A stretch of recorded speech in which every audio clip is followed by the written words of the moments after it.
শেষবারের মতো কিছু কথা রেখে যেতে চাই। একসময় তোমার চোখের গভীরে তাকিয়ে মনে হয়েছিল সেখানে আমার জন্য একটুখানি নীরব আশ্রয় আছে।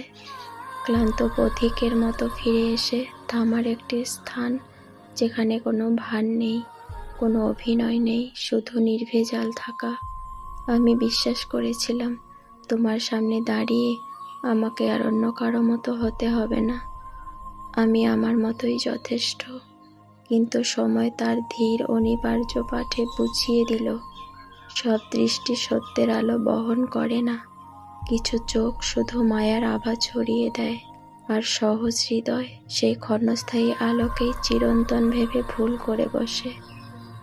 তাই আজ থেকে আর তোমার চোখে চোখ রাখবো না, কারণ আমি জানি সেই চেনা আলো আবার আমার ভেতরের দৃঢ়তাকে নরম করে দিতে পারে, আবার বিশ্বাসের ভাঙা দরজায় কড়া নাড়তে পারে।